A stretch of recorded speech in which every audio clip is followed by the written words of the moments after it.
7 ሰዓት ሌሊት ይነሳል። አንድ ጊዜ ብቻ ነው የሚበሉት። ይገረፋሉ፣ ይቀጠቀጣሉ፣ ይመታሉ። በቀን 300 ብር ማምጣት ይጠበቅባቸዋል። ስለ ባሉካ የምታውቀው ነገር አለ አይደል? ለምን አረገዘች፣ ለምን ወለደች፣ ጎዳና ላይ ያለች ብለህ መጠየቃችን ሃይላንድ እንትን አድርገው ምናምን ጠብ ያደረጉባቸው። ያ ሁሉ በደል ህፃናት ላይ፣ ያ ሁሉ በደል እናቶች ላይ ማድረስ፣ ያ ሁሉ በደል ሰው አይ ፍጥረት ላይ ማድረስ ብዙ አስፈላጊ አይደለም እና ይሄ የነሱ ታሪክ ነው።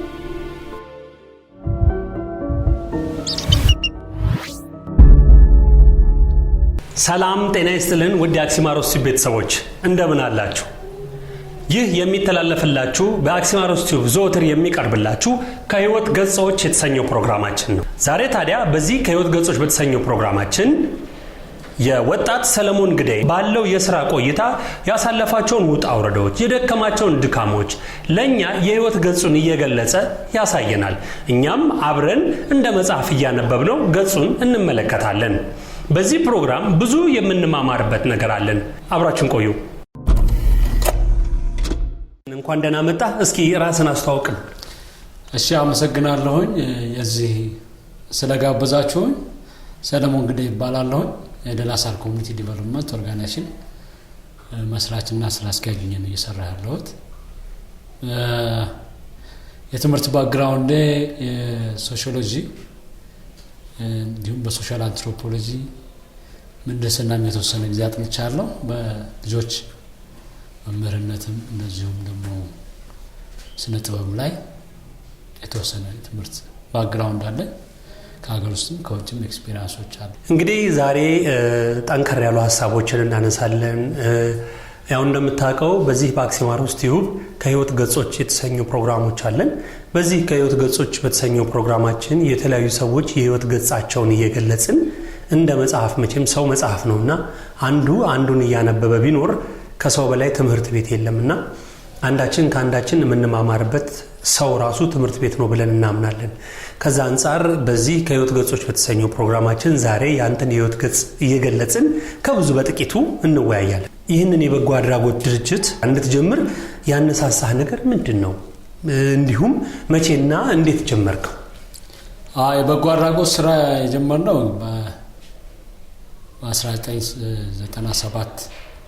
በ1997 መግቢያው ላይ አካባቢ ነው የጀመርነው።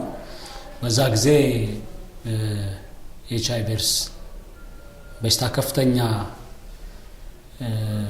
አደጋ በደረሰበት ወቅት ስለነበረ ማህበረሰቡ የግንዛቤ እንዲኖረው እና ብዙ በዛ የተጎዱ የማህበረሰብ ክፍሎች ቤትም ውስጥ አቅማቸው ደግሞ ቤት ውስጥ ያሉትንም ቤት ለቤት እንክብካቤ እየሰራን ነው የተመሰረት ነው። ስለዚህ ከፍተኛ ችግር ነበር በዛ ወቅት። አንዳንድ ህፃናት ወላጆቻቸውን በተለያየ ምክንያት እያጡ ስለነበረ፣ ወደ ጎዳና እየወጡ ስለነበረ እነሱን ድጋፍ ለማድረግ ተብሎ የተጀመረ እንቅስቃሴ ነውና የዛኔ ነው የተመሰረት ነው። እንግዲህ ስለ መስረታችሁን የተወሰነ መረጃው ነበረኝ። ያው የምንታወቀውም ነገር ስላለ ቢነሳ ብዬ እንዳሳብ ስለማስብ አይ ቲንክ ክበብ ነበረ። የጸረ ኤድስ ክበብ ነበረ። ከዛ ተነስቶ ነው እዚህ የደረሰው። እንዴት ነበረ ያን የጸረ ኤድስ ክበቡን ስትመሰርቱት እንዴት ነበረ? የዛ ጊዜ ያው እንዳልከው ብዙ የጸረ ኤድስ ክለቦች ነበሩ። ስለዚህ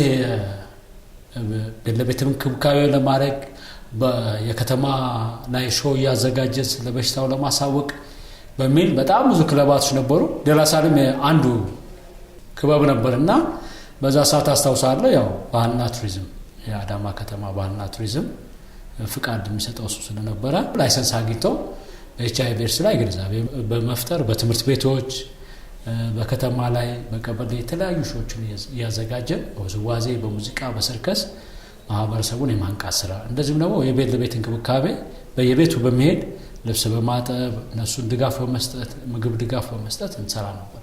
ከዛ ተነስቶ ነው ዛሬ እዚህ ከፍ ላለ የኦርጋናይዜሽን ድረስ እንዲደርስ ክበብ የነበረ ያኔ ተመስርቶ በበጎ ፈቃደኞች ተሰብስቦ የነበረ ክበብ ዛሬ ግን ትልቅ ኦርጋናይዜሽን ሆኖ ለብዙዎቹ መድረስ ይችላል ማለት ነው።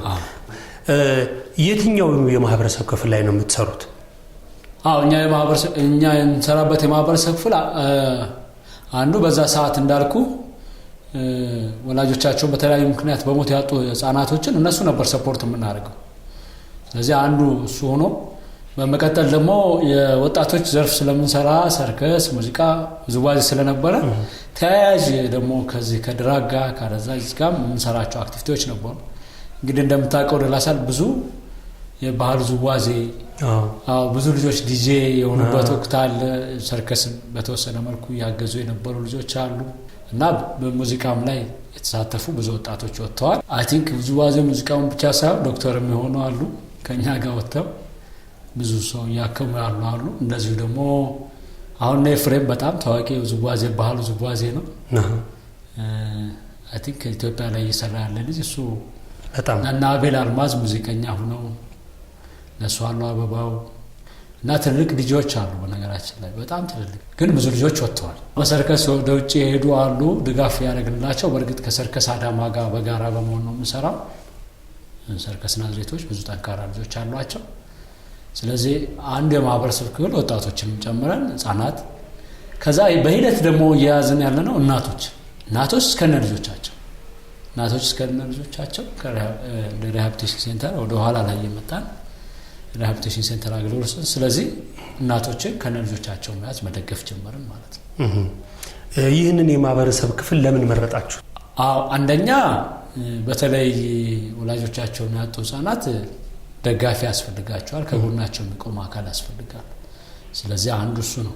ሁለተኛው አንዳንድ እናቶች ከነ ልጆቻቸው በብሎና አዳራቸውን ጎዳና ላይ ሲያደርጉ እነሱን ደግሞ እስከነ ልጆቻቸው ማግኘታችን ምንድነው ጥቅሙ? እናት እስከነ ልጇ ድጋፍ ስታደርግላት በደንብ ፕሮቴክሽኑ የሰፋ ይሆናል በሚል እነሱን የማህበረሰብ ክፍል እንድንደግፍ አድርጎናል። ወጣት ድጋፍ ያደርጋል። ወጣትነት እኛም በወጣትነት ውስጥ ያለፍን ስለሆነና በዛው ውስጥ ያለን ስለሆነ የተጋገፍን እንሄዳለን።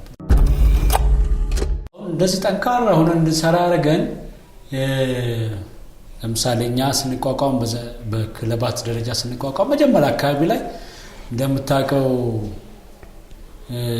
ብዙ እርስ በርስ አንተዋወቅም፣ ግን ከፍተኛ ህመም የነበረበት ከቫይረሱ ጋር የሚኖሩ ሰዎች የሚጎዱበት ምናምን ስለነበረ ሰርከስ ቡድን አቋቁመን ምናምን እርስ በርስ አንተዋወቅም ነው። ግን በደንብ ቻሪቲ ውስጥ እንድንገባ የመረዳዳት ነገሩ እንዲዳብር ያደረገን ውስጣችን ያሉ ልጆችን ስናውቅ። አንዴም ትዝ ይለኛል በጣም ጎበዝ ሰርከስ ባለሙያ የነበረች አንድ እህታችን ትመጣለች፣ ሰርከስ ሰራለች፣ ግን ቤተሰቧ ለካ በጣም በችግር ላይ ነው ያለው እና አንዴ ከአንድ የበጎ አድራጎት ድርጅት እቃ ይዘን እየመጣ መንገድ ላይ አገኘኋትና ነሲ ምናምን ብዬ ስጠራት ምን ይዛ ነበረ መሰለህ? እሷ ለካ በልመናም ተሰማርታ ማታ ማታ እኛ ጋር መተሰርከስ ትሰራለች። ግን የምግቡ ምናምን ከማህበረሰቡ ሰብስባ ቤቷ ሄዳ ወላጆቿ ምናምን ትመግበው በዛ መልክ ነውና አይ እቺ ልጅ እኮ እንደዚህ ትሰራለች ብሎ ሲነግሩኝ እርስ በርስ መታየት ጀመረ። እርስ በርስ እሱ አንዱ ቻሌንጅ ነበረ። እርስ በርስ ተያየን፣ መደጋገፍ ጀመርን። ከራሳችን ጀመርነውና የዛኔ በጣም ፊል አልኩኝ እኔ ያው እንደምታውቀው እኛ ያለንበት አካባቢ ትንሽ እንደዚህ አይነት ሲሪየስ የሰደደ ችግሮችን ትናንልም ነበር አናውቅም ነበርና ከዛ እርስ በርስ መታየት መደጋገፉን ጀመር። ያው ወደ ጥያቄ ሲመጣ አንዱ ቻሌንጅ የነበረው በተለይ ነን ፎርማል ኤዱኬሽን ኦክላስ፣ አሁን ኦክላስ ተብሏል። ኦክላስ ተብሎ መጥቷል። ያኔ ነን ፎርማል ኤዱኬሽን ኢሲሲዲ ነው የምንለው፣ አርሊ ቻይልድ ዲቨሎፕመንት ሴንተር የሚባል አክቲቪቲ የሰራው መጀመሪያ በሴቭ ዘ ችልድረን በኩል ድጋፍ ይደረግና ደላሳል እዚህ አዳማ ላይ መጀመሪያውን ትምህርት ቤት ኦክላስ የጀመረው ደላሳል ነበርና የዛን ጊዜ ብዙ ተማሪዎች ነበሩ። ከዛ ተማሪዎቹም የተማሩ እነዚህን ልጆች ደግሞ ከኮሪያዎች ጋር ተጻጽፈን ኮሪያዎች እኛ ጋር መጥተው ሰፖርት ያደርጉ ነበር። ከ20 ዩኒቨርሲቲ ተመርጠው አንደኛ የሚወጡት ተማሪዎች ነበሩ። መጥተው እዚህም ፔንት ያደርጋሉ፣ ልጆቹን ያስተምራሉ፣ ኤክስፒሪየንሳቸውን ሼር ያደርጋሉ። ያን የተመላለሱ ሲመጡ እኛ አካባቢ አይደለም አንዳንድ የተወሰኑ ሰዎች በሌላ ነገር መገመት ጀመሩና ጥሩ ያልሆነ ስሜት አደረባቸውና ለአንድ ቀንም ቢሆን ማቆያ ጊዜ እንዳልፍ ተደረገ። ስለዚህ ለአንድ ቀን በነዛ በኮሪያዎቹ ምክንያት ባለማወቃቸው ወይም ደግሞ ጸጉረ ልውጦች ስለነበሩ ይመስለኛል በፊት በነበረው ስርዓት አንዳንድ ነገሮች ከፍተኛ ጥርጣሬ ውስጥ ሲከቱ ስለነበረ ምናልባት ከአባይ ጉዳይ ጋር ተያይዞ ብቻ በተለያዩ የሀገር ደህንነት ተያይዘው ስጋት ስለነበረ አንድ ቀን አቆዩ ማለት ነው። የዛኔ ግን ምንድነው ያው ያለ መረዳት ነገር ነው እንጂ እኛ የበጎ አድራጎት ስራ ስንሰራ በስሜት በፍላጎት ተነሳሽነት ነው። ያው ልጆች ነን እኮ 14 15 አመት ብዙዎቻችን እንደዛ ነው።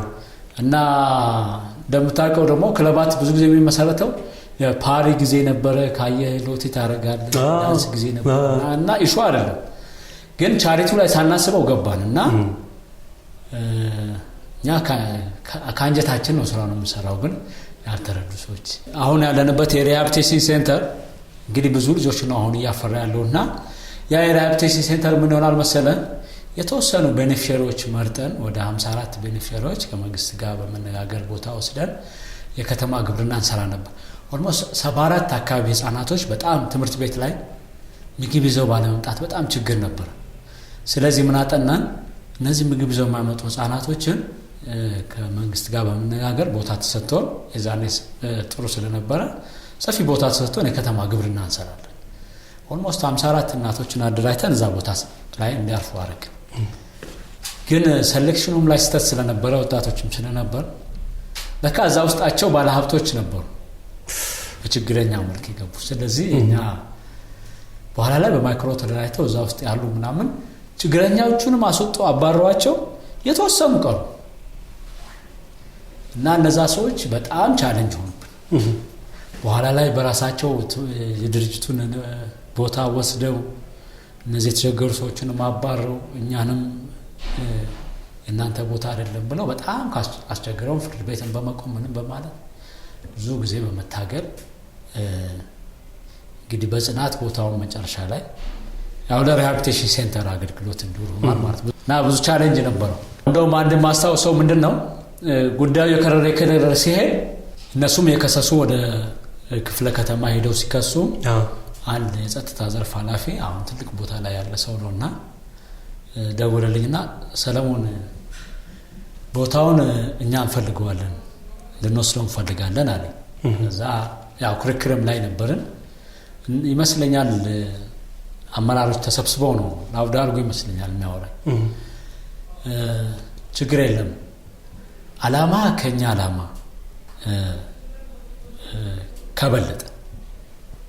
ከበለጠ መሬቱ ብዙ አሳሳቢ አይደለም ማለት።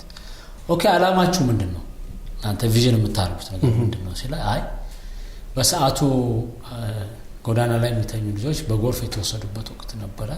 እሱ ነገር የረብሸን ስለነበረ ታውቃለህ አንድ 20 ህፃናት ጎዳና ላይ የሚያድሩ ህፃናቶችን ከጎዳና በማንሳት ድጋፍ መስጠት እና እነሱ የተሻለ አገልግሎት ሙሉ አገልግሎት እንዲያገኙ ፈልጋለሁ።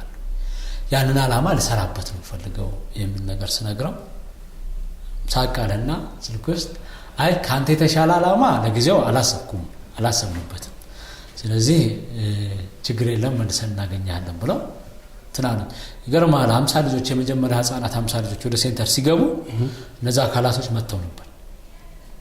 ደሳላቸው በጣም ይጸጸታሉ መቼም ያንን ቦታ በመፈለጋቸው ቪዥን ያደረግነው እውነት አልመሰላቸው ምናምን ግን መጨረሻ ላይ ኮንግራጁሌሽን ለዓላማውን ላሰባችሁት ዓላማ ስላረጋችሁ እናንተ ሰው ይቅርታ ጠይቋቸው እናመሰግናለን አሉ።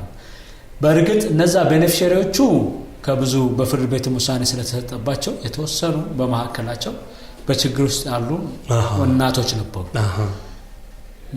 አንዳንድ ሴሌክሽን ላይ ችግር አለ ማለት ምንድነው ማስታወሰው በጣም ችግረኛ ነኝ ብላ የነበረች እዛ ውስጥ የነበረች ሴትዮ በጣም ባለሀብት ነበረች ትልቅ ባለሀብት።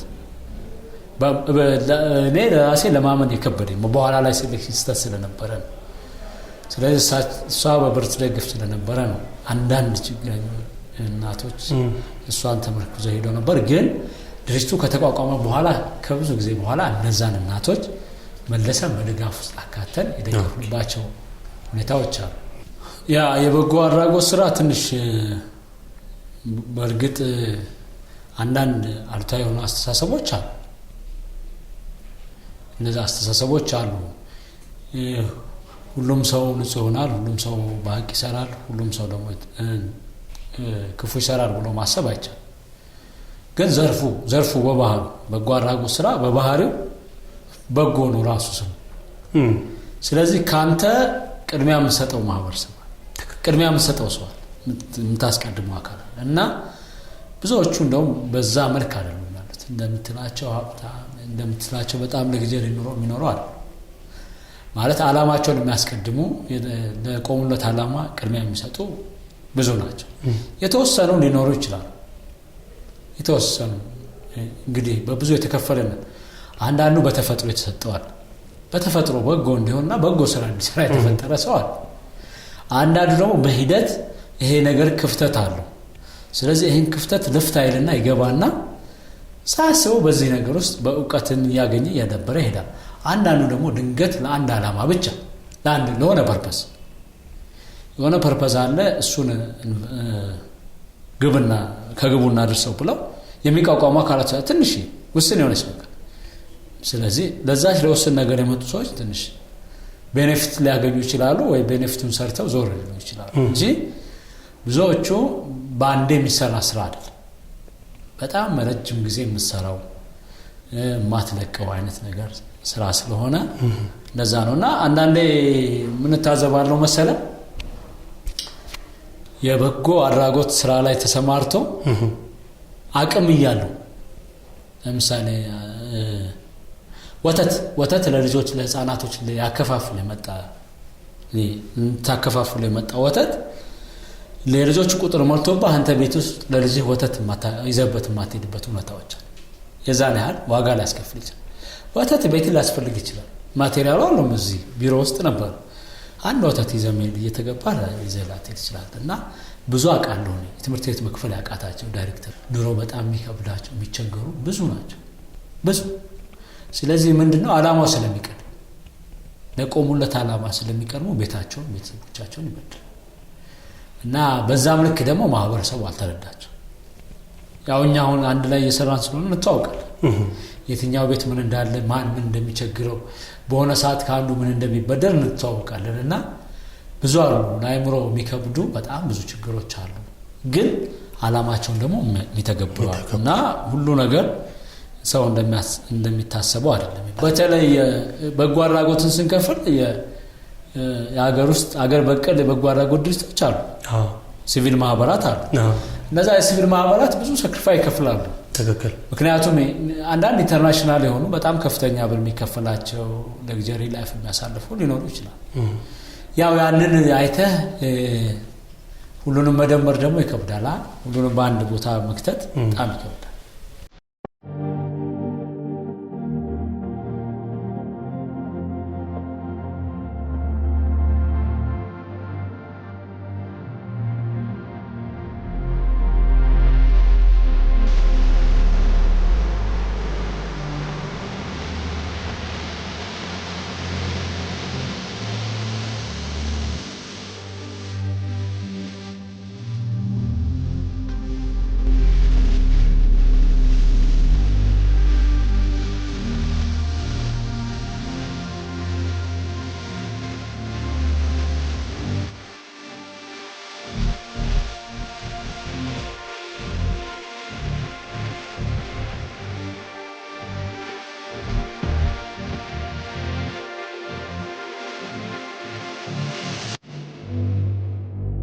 አሁን እናንተ እየሰራችሁት ያላችሁት ስራ ስኬታማ እንዲሆን ይረዳ ወይንም በጥሩ ሁኔታ እንድትሰራ ያደረገህ ነገር አንተ ምንድነው? ምክንያቱም እኔ ከክበብ ጀምሮ አውቀዋለሁ ዛሬ ያላችሁበት ደረጃ እንደው ባቀኔ እርግጠኛ ነኝ በቁጥር እንደው ከ3000 በላይ ወጣቶች በትንሹ እነዚህ ሰዎች ወደ ህይወታቸው ጥሩ ነገር እንዲኖራቸው ህይወታቸው ተለውጦ ከሚቸገሩት ችግር ወጥተው እንዳልኩ ቅድም እንድታነሳን ፈልገው የነበረው ዶክተር ይሆኑ አሉ፣ መሐንዲስ ይሆኑ አሉ፣ አርቲስት ይሆኑ አሉ። ብዙና ቃል እናውራ ቢባል ለነዛ ሁሉ ሰዎች ትልቅ ቤት ነው፣ እንደ እናት ቤት ሆኗል ይሄ ቤት ደላሳል ማለት ነው። እና እነዚህን ስራህን እንድትሰራ ስኬታማ እንድትሆን ይረዳ ወይም ደግሞ በጥሩ ሁኔታ እንድትሰራ ያደረገ ምንድነው? መጀመሪያ ቪዥኑ ነው፣ ዓላማው። ሁለተኛው አብረው የሚሰሩ የሥራ ባልደረቦች ሁሉም ያኔ ቮለንተሪዝም አይደለም እንግዲህ ረጅም ዓመት አብሮ ቮለንተር ሆኖ መስራት የሥራ ባልደረቦች ምቹ አድርገው ሌላ የበጎ አድራጎት ድርጅቶች ላይ ያለ ነው ወንድማማችነትና የጋራ ኔትወርካችን ከፍተኛ ነው እና በተለያዩ የኔትወርክ አባላቶች ላይ በጋራ ሆነን እንሰራለን። ለምሳሌ የኔትወርኮች ኔትወርክ አለ። በነዛ ምክንያት የምናገኛቸው ስራዎች እነሱ በጣም ምቹ ሁኔታዎች ይፈጥሩልናል። ያው ታክት ይችላል አላውቅም ሲሲአርዲ አለ ዩካም ይባላል ቤዚክ ኤጁኬሽን ኔትወርክ አሁን ከትምህርት ጋር ተያይዞ ለምንሰራው ስራ እነሱ አሉ። ኮራ ከዚህ ከሪፕሮዳክቲቭ ሄልዝ ጋር ለምሳሌና እነዚህ ኔትወርኮች በጣም ትልቅ አስተዋጽኦ ነበራቸው። ይሄ ዘርፍ ብዙ ሰዎችን የሚፈልግ ብዙ ድርጅቶችን የሚፈልግ ዘርፍ ነው ማለት የበጎ አድራጎት ስራን የሚሰራ በጎ አድራጎት ስራ ስንል እርዳታን ብቻ አይደለም። ከስልጠናዎች ኢኖቬሽንን ከማስፋፋት አንፃር ቴክኖሎጂን ከማስፋፋት አንፃር ፕሮዳክቲቭ ሶሳይቲ እንዲፈጠር ከማድረግ አንፃር በጣም ብዙ ጋፖችን ክፍተቶችን የሚያሻሽል ስለሆነ ብዙ ሰው ነው ይፈልጋል፣ ብዙ ድርጅት ነው ይፈልጋል። ለምሳሌ ጎረቤታችን አፍሪካ ብዙ ቁጥር ያለው የበጎ አድራጎት ድርጅት አለ። ኬንያ እና ብታያቸው ወጣ በሌሎች ዓለማት ላይ ብትሄድ በጣም የበጎ አድራጎት ድርጅቶች ብዙ ናቸው። ያጋ ስትመጣ አነስ ያሉ ናቸው። በቁጥር አነስተኛ ናቸው። በቁጥር አነስተኛ ነው። ሞስት 5000 ሊሆን ይችላል። ግን ደግሞ ዘርፉ ብዙ ነው የሚፈልገው 5000 4000 አይደለም የሚፈልገው ቢበዛ 100,000 ቢሆን ምክንያቱም በብዙ ዘርፍ ይሰማራሉ። በትምህርቱ ይሰማራሉ፣ በሰላም ግንባታው ላይ ይሰማራሉ፣ በስራ ፈጠራ ላይ ይሰማራሉ፣ ደግሞ ድጋፍ ላይ ይሰማራሉ። ስለዚህ ብዙ ቢሆኑ ጥሩ ነውና እንዲመጡ ወደ ዘርፉ እንዲሳተፉ ፍላጎቱ አለ። ቢመጡ ደስተኛ ነው የምንሆነው። ግን ምንድነው በሁለቱ ቢመጡ ደስ ይለኛል። በመፈጠርና በእውነት ደግሞ ለመተግበር ቢመጡ ደስ ይለኛል። የሆነ ቤኔፊት ለማግኘት አይደለም መምጣት ያለባቸው። የሆነች በጎ አድራጎት እንፍጠርና ከዚህ ጋር እንደዚህ አድርገን ብለው በካልኩሌሽን እንደ ቢዝነስ አይደለም ስራው። ረጅም ጊዜ ይፈልጋል፣ ብዙ አመት ይፈልጋል፣ አብረ መስራት ይፈልጋል። ፕሮብሌሞቹን እያያቸው ደግሞ በጣም ብዙ አመት የምትሰራው ስራ ነው። ስለዚህ ከቤኔፊት ጋር አይገናኝ። በህይወት ስትሄድ ለመኖር የሚያስፈልግህን ነገር እያገኘህ ልትሄድ ትችላለህ እንጂ ሁን ብለህ በዛ እለወጥበታለሁ አድግበታለሁ ወይም ደግሞ ራሴን ኑሮ በጣም አሻሽልበታለሁ ወይ ህንጻ ገነባበታለሁ ብለህ የምትመጣው ዘርፍ ግን አይደለም። ስለዚህ የምትመክራቸው ቀና ልብ ይዘው እንዲመጡ ቀና ልብ ይዘው ለመልካም ዓላማ የሰብአዊነታቸው በትክክል መሆኑ ያንን ነው እንትኑ መቅደም አለበት። አእምሮ ሊተገብሩት የሚፈልጉት ነገር መቅደም አለበት። በዚህ የሥራ ጊዜ በዚህ የሥራ ቆይታ አንዳንድ ሞዴል የሚሆኑ ስራዎችን እንደ ሀገር ምሳሌ የሚሆኑ ነገሮችን ለመስራት እንፈልጋለን። ለምሳሌ በጎ አድራጎት ድርጅቶች ብዙ ጊዜ ካየ በውጭ ድጋፍ ላይ ተመስርተው የሚቋቋሙ ናቸው። ልክ ለዛ ስለዚህ አብዛኛውን ጊዜ የምንሰራው ከውጭ በመናገኘው ድጋፍ ነው ወገኖቻችንን ሰፖርት ያደርግን ያለ ነውና ያለው ነባራዊ ሁኔታ እውነታው ደግሞ እንደዛ አይደለም። አሁን እየከበደ ነው። ስለዚህ አንደኛው በራሳችን አቅም ለማዳበር ሐሳብ አለና ምሳሌ የሚሆን ድርጅት ለማድረግ እንሞክራለን። ለምሳሌ አንድ ኤክስፒሪየንስ ምንድነው እንግዲህ እግዚአብሔር ከረዳን በ10 አመት ውስጥ አንድ ዲዛይን እየሰራን ነው ያለነው። ትልቅ ዲዛይን ተሰርቷል። ኑሮና ውሎና ዳራቸው በጎዳና ያደረጉ ማህበረሰብ ክፍሎች ገብተው አሁን ወደ ኢንቲግሬት እና የሪዩኒፊኬሽን ስራ ይሰራል ስለሆነ በሂደት ደግሞ ሙያ ሰልጥነው ባለሙያ ሆነው እዛ በደንብ ተደራጅተው የሚወጡበትን ሴንተር ነው ልንገነባ ያሰብነው። እግዚአብሔር ከረዳን የሚሆን ይሆናል። ምንድነው እዛው ሴንተር ውስጥ ሁሉ ነገር ያለው ለምሳሌ የሙያ ስልጠናዎች ሊሆን ይችላል፣ በፀጉር ሙያ፣ በውድወርክ፣ በሜታል ወርክ ሊሆን ይችላል፣ ከኮምፒውተር ስልጠና ከአይቲ ጋር ተያይዘው ሊሆን ይችላል። እዛ ውስጥ እንደዛ በጣም በሚገርም ሁኔታ አንድ ባለሀብት ልጆች ከኛ ጋር ይወስዳል። ለማሳደግ እና እውነተኛ ታሪክ ነው የምነግርህና በጣም የተገረምኩበት ለማሳደግ ይወስድና 4 ልጆችን ይወስዳል። ኦኬ በአጋጣሚ ትምህርት ቤት ይጠራል ሰውየው። አሁን ትልቅ ትምህርት ቤት ነው ያስገባቸው። ባለሀብት ነው። በጣም ህይወታቸውን ቀየሩ በደንብ እንትን ብሏቸው ትምህርት ቤት ይጠራና ትምህርት ቤት ተጠርቼ አለ እየሄድኩ መኪና የነዳው እየሄድኳል። አይ ከዛ ከሴንተር ወስጃቸው ልጆቹ ይሄኔ አንዱን ጥርስ አውልቀው ነው እውነታ ታሪክ ነው አንዱ ወይ ደብድበው ነው ወይ የሆነ ነገር ነው እያልኳል ይሄድኩኝ ትምህርት ቤት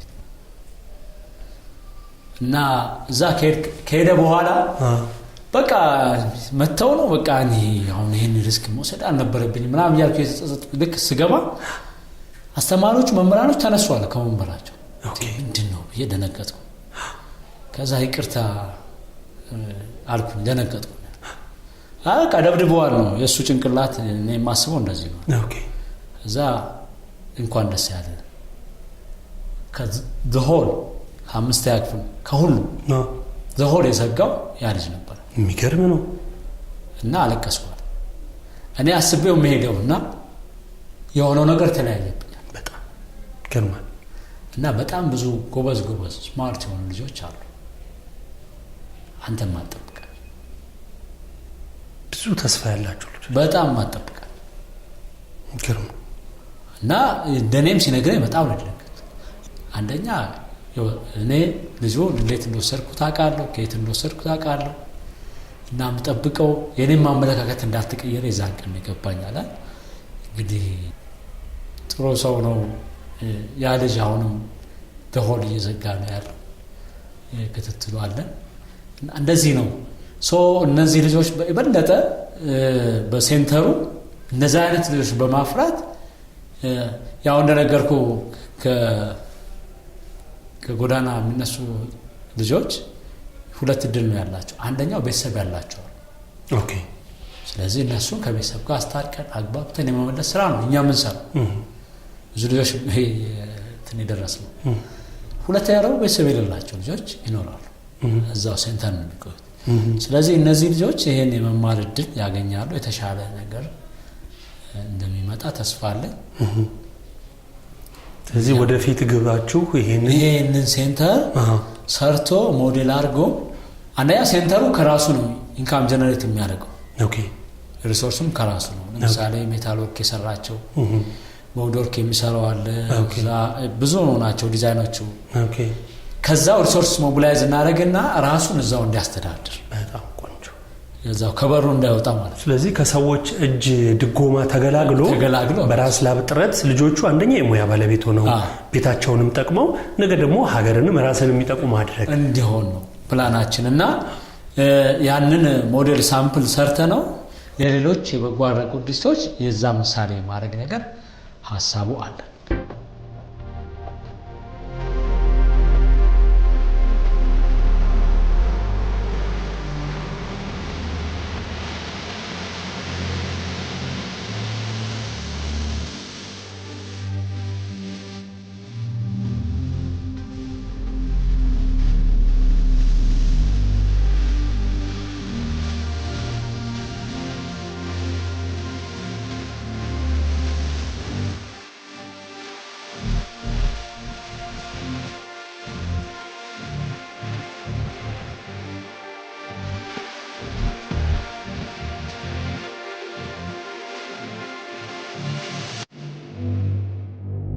በዚህ ዘርፍ ውስጥ ስቆይ ብዙ ጊዜ የሚያስጨንቁኝ የሚረብሹኝ ነገሮች አሉ።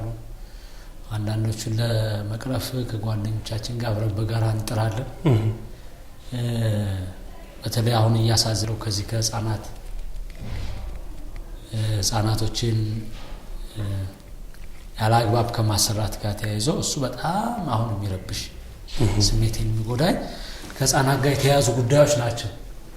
ምንድነው መሰለ ህጻናት ምንም በማያውቁበት እየተጫወቱ ድንገት ይሰረቃል። ኦኬ ተሰርቀው ወደ ከተማ ይመጣል። ከገጠር ነው የሚሰረቀው። ከገጠር ይሰረቃል። በብዙ አይነት ነው ስርቆሹ ይለያያል። አንዳንዱ አጎት ነኝ ቤተሰብ ነኝ በሚል ይሰርቃል። አንዳንዱ እየተጫወተ ከሜዳ ላይ ያነሷቸው ወላጅ በማያውቀው፣ አንዳንዱ ደግሞ ወላጅ ሳቅ ከተማ ምን እንዳለ ሳቅ ልጁን እንደ ቤተሰብ እዚህ ይማርልኛል ብሎ የሆነ ነገር ያገኛል ብሎ ይሰጣል። ይሰጣል። ስለዚህ እነዚህ ልጆች ደግሞ እዚህ ይመጡና በጣም ብዙ መከራ ነው ያለው። እነዚህ አሉ። ሌላው ደግሞ ከዚህ ከኢንተርናል ከኮንፍሊክት ከግጭት ጋር ተያይዞ ብዙ ህጻናት ወላጆቻቸውን በማጣት በግርግር ባሉን ነገር ይመጣል። መጥተው እዚህ የሚያዩት መከራ ነው ሁሌ ውስጤን የሚረብሽኝ። ስለ ባሉካ የምታውቀው ነገር አለ አለ? ባሉካ የሆነ የሆቴል ባለቤት ወይም ባለሀብት የሆነ ሰው ነው እኔ የማውቀው። ባሉካ ማለት ምንድን መሰለህ? አንድ ወጣት 7 8 ወይ 9 10 የሚሆኑ ልጆች አሉት። የነሱ ባለቤት እነሱ ነው ባሉካ የሚሉት። ልጆቹ ባሉካ ይሉታል። ባሉካው መጣ ይላሉ። እና ይሄ አንድ የዛሬ ዓመት አካባቢ መሰለኝ፣ የዛሬ 2 ዓመት አካባቢ ነው የሚሆነው። የዛሬ 2 ዓመት አካባቢ ይመስለኛል። አንድ 11 ዓመት ልጅ ሴንተር ቢሮ ቁጭ ብዬ እየሰራሁ እየሮጠ መጣ። አባቢ አለ። እንዴ ምን ነው ስለው እያለቀሰ ባሉካው መጣ። እኔ ስለ ባሉካ ብዙ እንትን አልነበረም። ባሉካ አባቢ ባሉካው መጣ፣ ለዘበኞቹ ገንዘብ ከፍሎ እንዳያስወጣኝ ነገረዋል። ምንድነው ባሉካ? አይ በቃ ነገራቸው ለዘበኞቹ እንዳያስወጣኝ ገንዘብ ሰጥቷቸው። ከዛ በኋላ ልጆቹን መጠየቅ ጀመርኩኝ። ምንድነው ባሉካ ምናምን ስላቸው እዛ ውስጥ ያስገባናቸው ከ7 ያላነሱ ልጆች ለካ አንድ ባሉካ ልጆች ነበሩ። ምንድነው ዓላማው? እነሱ ጉልበታቸውን ይሰጣሉ።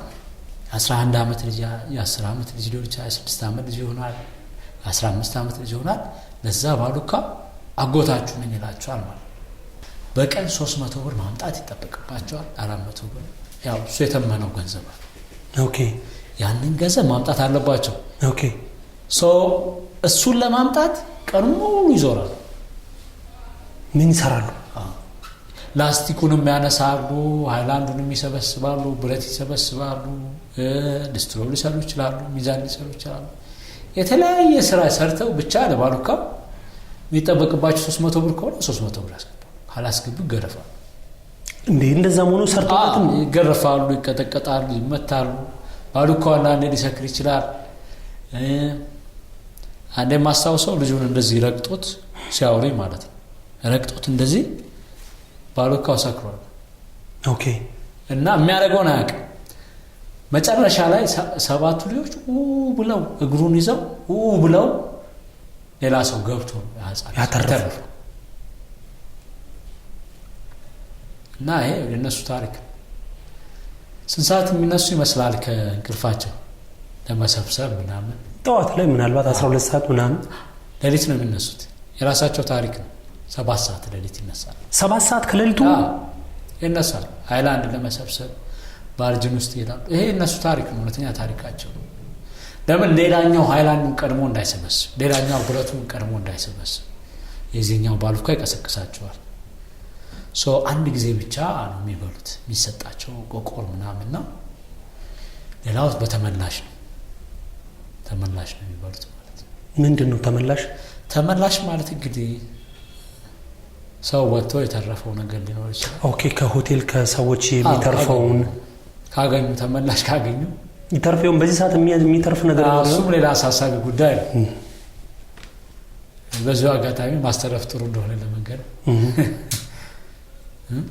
እንጂ እሱም ሲኖር አይኖር ይችላል። ስለዚህ በአንድ ቁርስ፣ በአንድ ቆቆርና በአንድ ሻይ ከዛ በኋላ ጉልበታቸው ተበዝብዞ፣ ይሄ እውነተኛ ታሪክ፣ ይሄ ይረብሻል። ከዛ በኋላ ደግሞ ትንሽ ጎርመስ ሲሉ ምን እንደሚያደርጋቸው ታውቃለህ? ባሉካው ልብስ ይገዛላቸዋል ወይ ደግሞ ላይገዛላቸው ይችላል። በቃ አንተ ጉልበት አውጥተሃል ከኔ ወታደና ያባሩ ራስን ችለህ ሂድ ይችላል ማል አስፋልት ላይ ይለቀዋል። ነፍስ ስለወቀ ይደበድበዋል። መደብደብ ብቻ ሳይሆን ይከሰኛል፣ ሌሎች ነገር አለ። በቃ ጉልበት እያወጣ ነው፣ ነገ ሌሎቹን ያስተባብርብኛል ምናምን ይላል። እሱን ደግሞ የተወሰነ ገንዘብ ይሰጠውና ሊያባራ ይችላል። ከዛ ሌላ ህይወት ውስጥ ይገባል ማለት ነው። የሚገርም ነው። እኔ እንደውም ስሰማ ይደበድቧቸዋል፣ ምንም ሌሎች ነገሮች ማጫወታ ነበር። ሃይላንድ እንትን አድርገው ምናምን ላያቸው ላይ ጠብ ያደርጉባቸው። ብዙ ነው በደላቸው፣ ጀርባቸው ብዙ ነው። በዛ ላይ በወባ በምን ይጠቃሉ። ምክንያቱም በአርጅን ውስጥ ይሄዳሉ፣ በውሃ ውስጥ ይሄዳሉ። ብዙ ነገር ነው እነሱ ለቅመው ያንን 300 ብር ለማሙላት ነው የሚፈሩት። ስለዚህ ትምህርት ቤት አይሄዱም ምን አይሉም። እና እሱ በጣም ውስጤን ይረብሸኛል። በተለይ አሁን ደግሞ መንገድ ላይ የጎተቱ ህፃናት የሚለምኑ ካያቸው አንዳንዴ ድሮ ታስታውሳለህ እኛ ጊዜ እንግዲህ ህፃናቶች ሳይሆኑ የሚለምኑት ትልልቅ ሰዎች ናቸው። ትልልቅ ሰው እንደው አገሬ ለመግቢያ እንደዚህ ደግሞ መገቢያ ማጥቼ ምናምን ብሎ ተደበቅ ብሎ አሁን ህፃናት ትልልቆቹን መስጠት አቁምን መሰለኝ። እንዴት እንደሆነ አልገባኝ። ስለዚህ የ1 ዓመት ልጅ የ4 ዓመት ልጅ የ3 ዓመት ልጅ መንገድ ላይ ስለምን ታያለ? ገጥሞ አያውቅም? ኧረ በጣም አስተውየው ግን አላውቅም። ስለዚህ ህፃናት ነገ ሀገር ተረካቢዎች ናቸው። እየለመኑ ካደጉ ምን የሚሆኑ ብዙ የከፋ ነገር ይመጣል። ያው ምናስተምራቸው ነገ የሚረከቡት ነገር ከመጠየቃ እና ከባድ ነው። እና እነሱ ልጆች የመማር መብት አላቸው አይደል? እውነት ነው። የመመገብ መብት አላቸው። ማንም ትምህርት ቤት እንደሚውለው እነሱ የመማር መብት አላቸው። እና አንዳንዴ እነዛን ልጆች ለምን የእኛ ልጆች ትምህርት ቤት ገብተው እነዛ ግን 24 ሰዓት ቆመው ፀሐይ መቷቸው ደብድቧቸው የተወሰነ ሳንቲም ሰብስበው ወላጆቻቸው ማስተዳደር ጀመሩ። አሁን የቤተሰብ አስተዳዳሪው የ3 ዓመት ልጅ ሆነ ማለት ነው። ውሎና ዳራቸው ጎዳና ላይ ያደረጉ ልጆች ብዙ መከራ ነው የሚያዩት፣ በጣም ብዙ። አሁን እንግዲህ 13 14 ዓመት ህፃን ልጅ ሴት ልጅ ውጪ ካደረች የ8 ዓመት ልጅ ማታ ላይ የሚደርስባቸው ጥቃት በጣም ከፍተኛ። ሴት ልጅ ብቻ ሳይሆን ወንዱም ልጅ እንደዚህ አይነት ተመሳሳይ ጥቃቶች የሚደርስባቸው እኛ የምናገኛቸው ብዙ ህፃናቶች አሉ፣ በጣም ብዙ ህፃናቶች። እና ለምን አረገዘች፣ ለምን ወለደች፣ ጎዳና ላይ ያለች ብለህ መጠየቃችን ለምን ፕሮቴክት የሚያረጋት እንትን የለም። ትክክል። ስለዚህ ለምን ራሷን አልጠበቀችም ብለህ የምትልበት ሁኔታ አይደለም። ይሄ ሁሉ መከራ ይደርስባቸዋል። አሁን የጠቀስከው በእኛ ባህል ጸያፍ ነገር ግን ከኛ አይምሮ በላይ የሆኑ ነገሮች ይፈጠራሉ። እነሱም ፈልገውት አይደለም፣ ጥቃት እየደረሰባቸው እና መንግስትም የቻለውን እያደረገ ነው። የህግ አካላቶችም የቻሉትን እየሞከሩ ነው። ግን ደግሞ ውጭ የሚተኙት ውስጥ ከምናድረው አልጋ ካለን ያነሱ ናቸው። በጣም በብዙ እጥፍ ያነሱ ናቸው። መንገድ ላይ የሚተኙት እኛ አልጋ ላይ ከምንተኛው በብዙ እጥፍ ያነሱ ናቸው። ማለት በቤት ውስጥ ተጠልለን ከምንተኛው እንበልጣለን። ስለዚህ ቀናነቱ ካለ ልጆቹ ውጭ ያድሩም። ቀናነቱ ካመን ናቸው።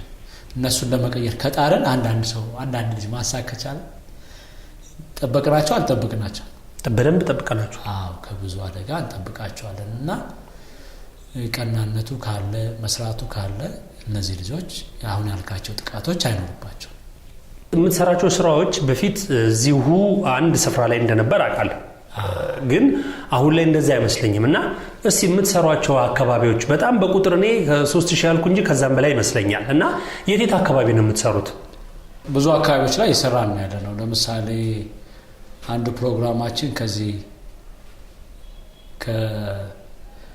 ከኑሮና ውሎና ዳራቸው በጎዳና ላይ ያደረጉ ማህበረሰብ ክፍሎችን የምንሰራው በ3 ከተሞች ላይ ይህን ፕሮግራም እንተገብራለን። ለምሳሌ አዳማ ላይ፣ ሻሸመኔ ላይ እና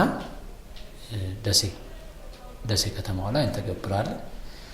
ደሴ ላይ ወደ 132 እናቶች ከነ ልጆቻቸው ማንሳት ነው።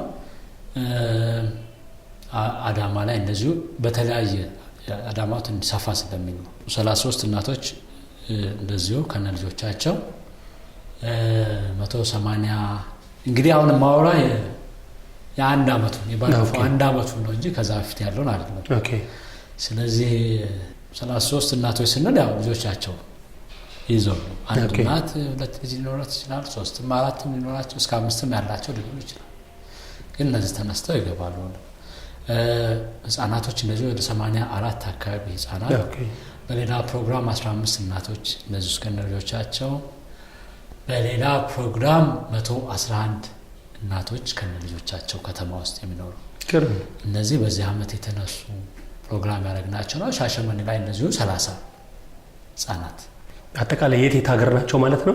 እነዚህ 3 ከተሞች ላይ ይሄ አንዱ ፕሮግራማችን ነው። ኦኬ። እንግዲህ ከጤና ጋር ተያይዞ በጭሮ አካባቢ ምንሰራው ከልማት ጋር ተያይዞ ማለት ከጤና ጋር ከመንገድ እና ከመልካም አስተዳደር ጋር ተያይዞ ደግሞ በኢሊባቡር 6 ወረዳዎች ላይ ያዩ ሁርሙ የሚባሉ ወረዳዎች አሉ።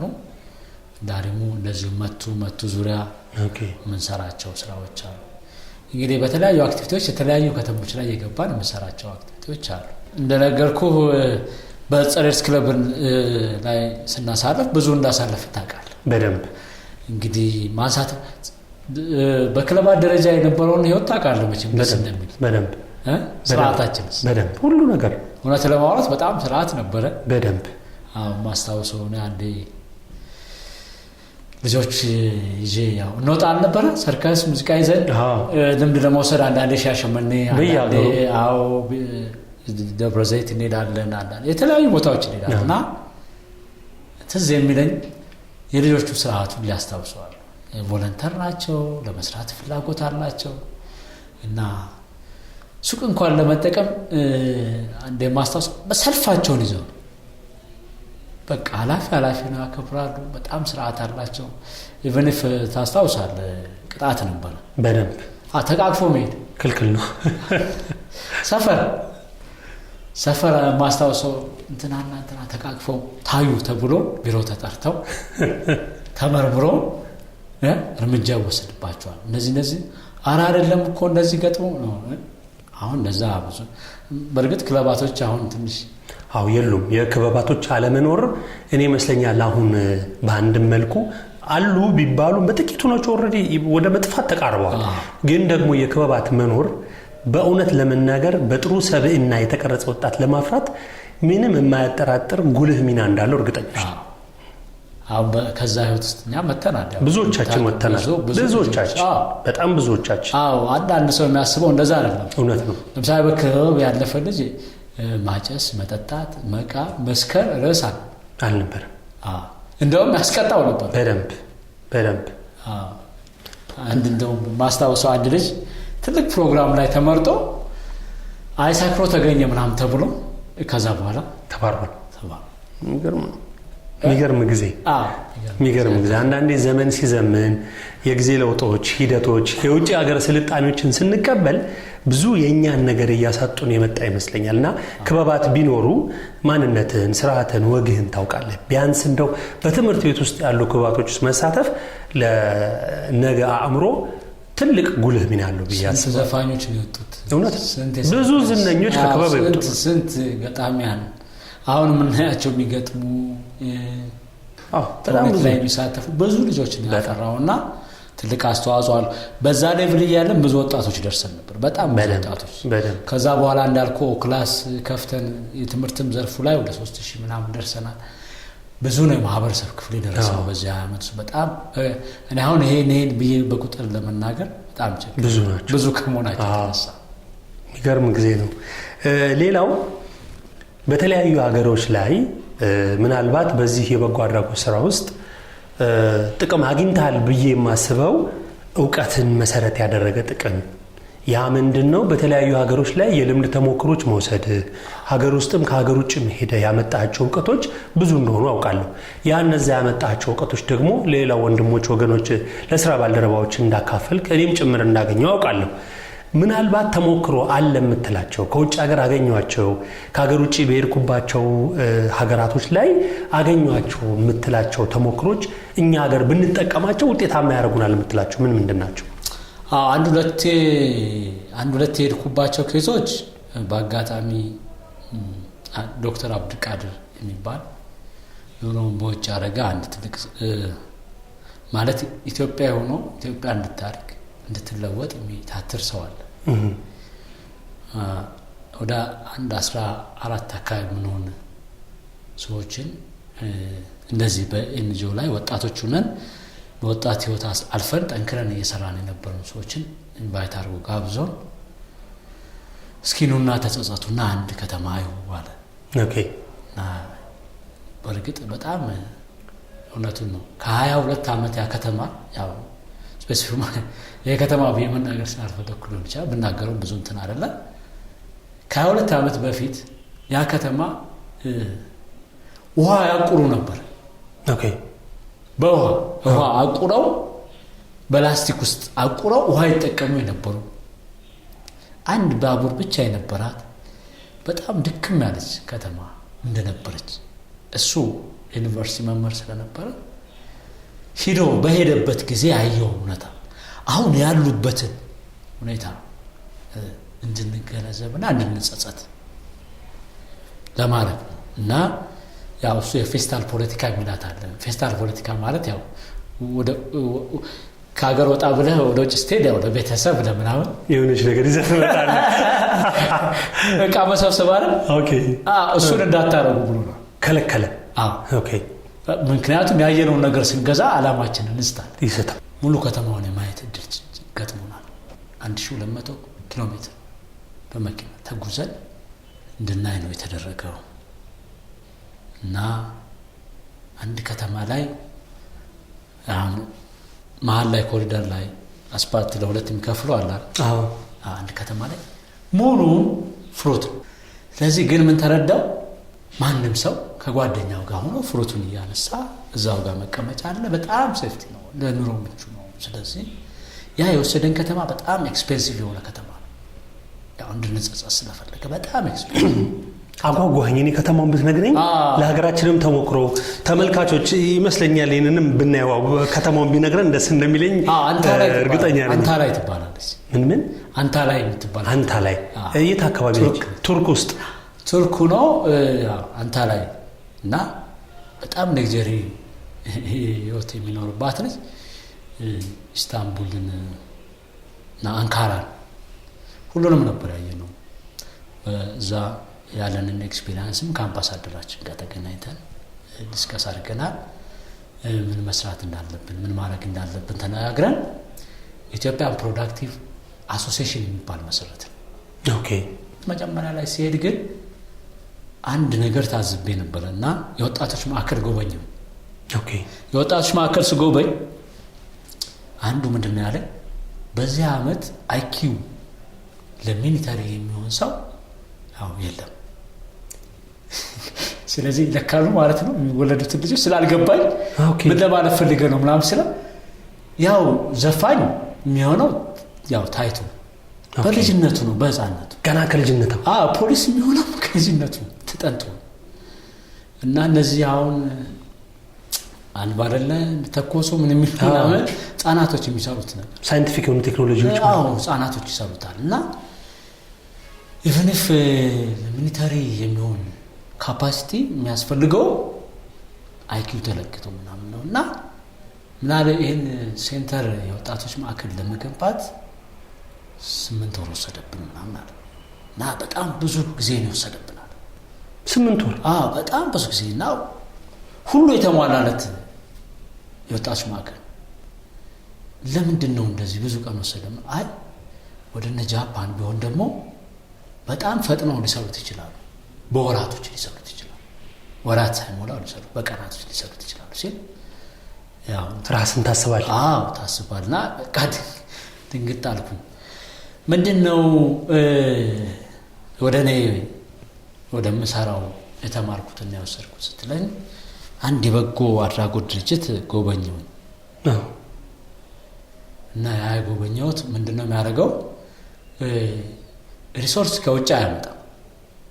ለምሳሌኛ ከውጭ ዶኖሮች ፈልገን የሚረዱ አካላቶች ፈልገን አለ የምንረዳው የምንሰራው አክቲቪቲ እነሱ እንደዛ አለ።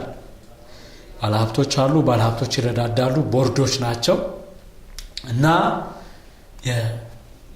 የልብስ ፋብሪካ ባለሀብት የሆነ የልብስ ፋብሪካ ያለው ልብስ ድጋፍ ያደርጋል እና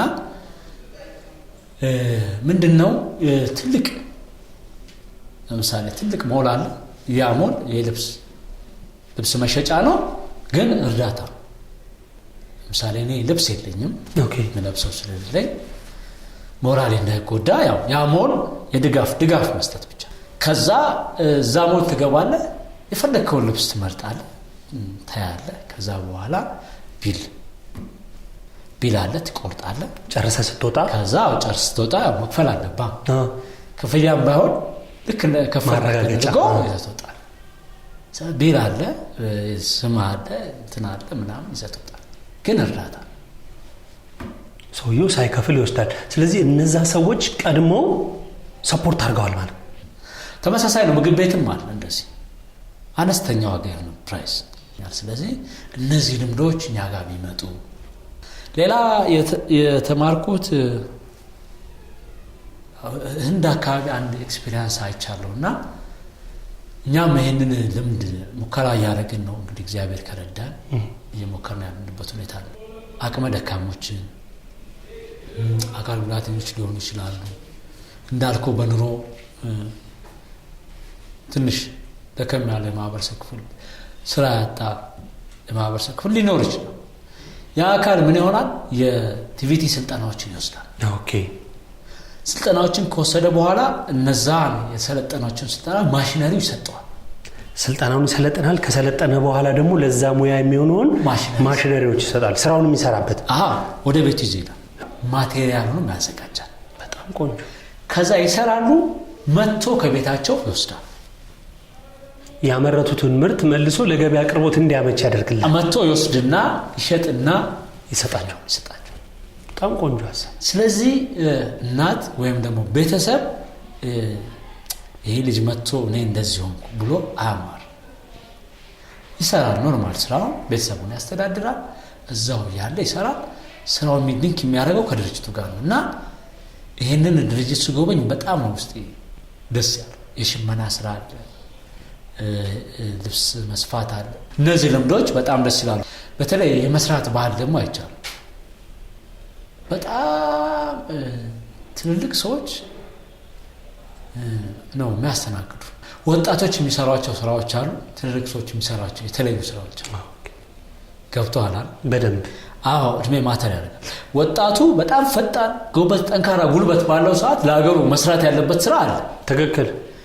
አዛውንቱ ደግሞ መስራት ያለበት ስራ አለ። አሁን ከባድ ያልሆነ ስራ አሁን ለምሳሌ ከምግብ ጋር ተያይዘው ማቅረብ ምናምን ሊሆን ይችላል።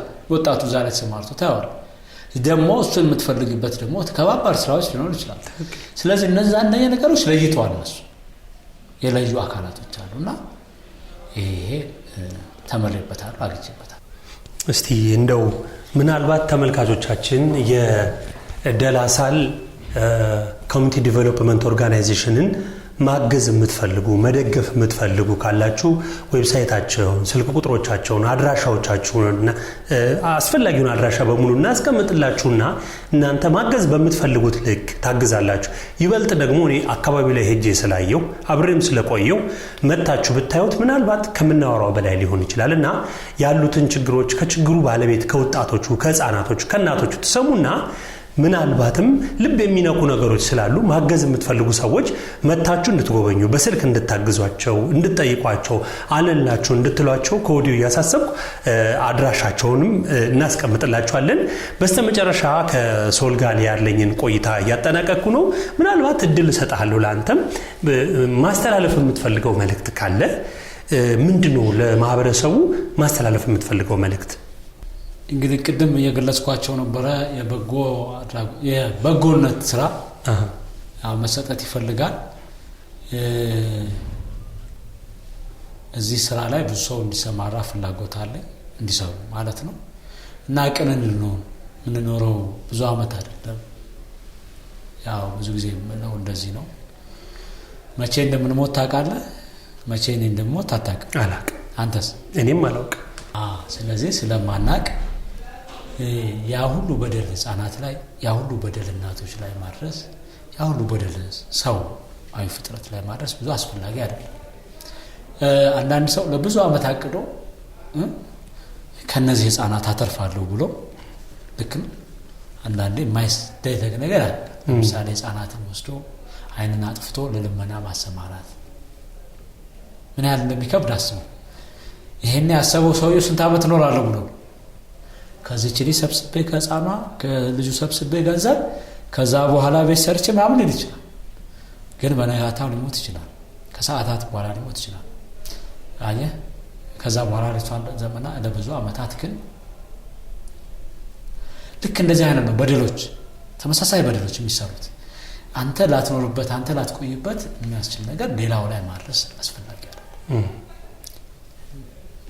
ማንኛውንም አይነት የበደል አይነቶች።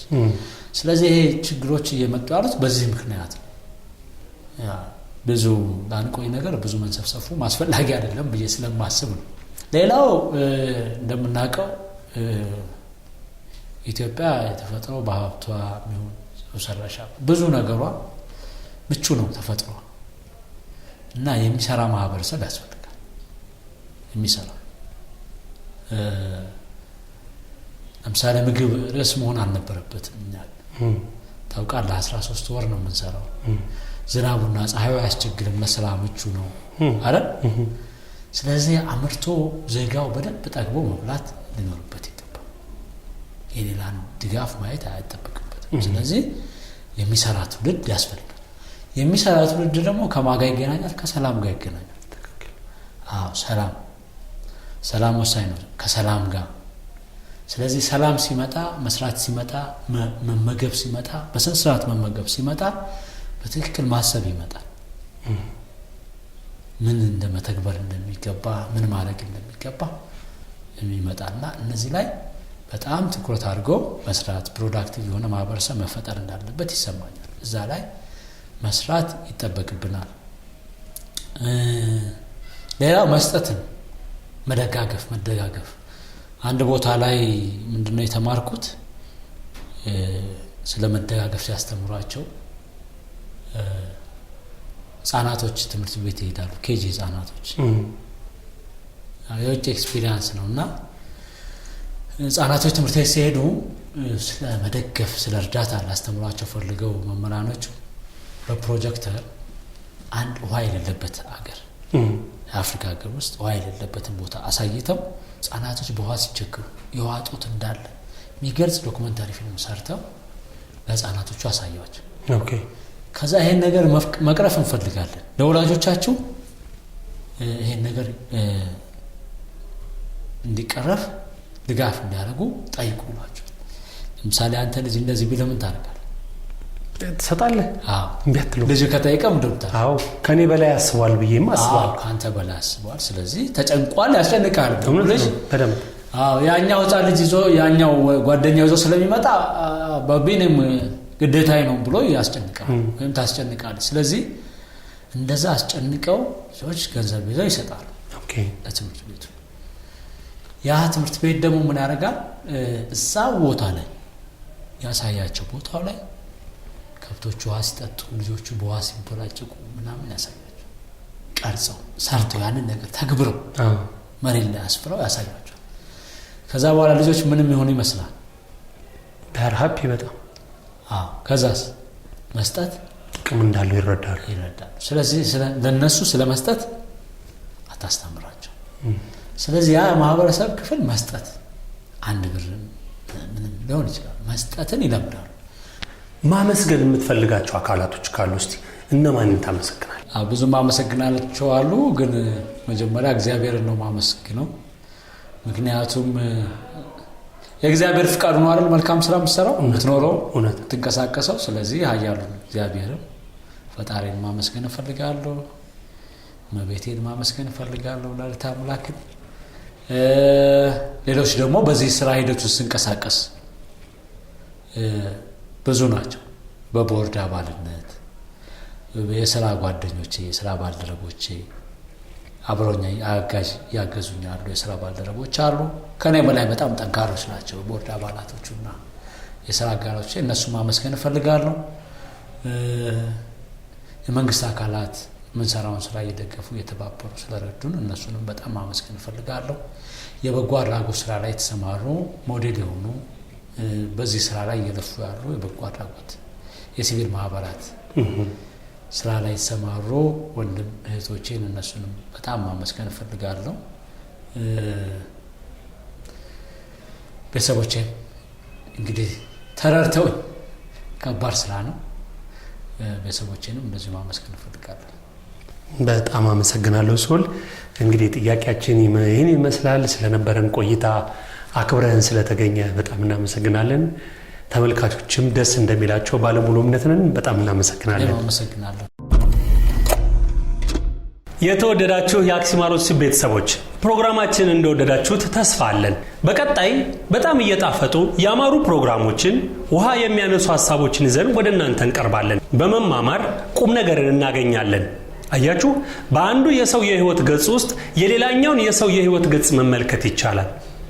ለዚህ ነው የሰው ልጅ ማየት ከሚችለው ባሻገር መመልከት ቢችል ብዙ ለውጦችንና ብዙ አዲስ ሐሳቦችን ያመጣል ብለን የምናስበው። ሁሉ ካፈር ሁሉ ወደ አፈር ያልነው ለዚህ ነው።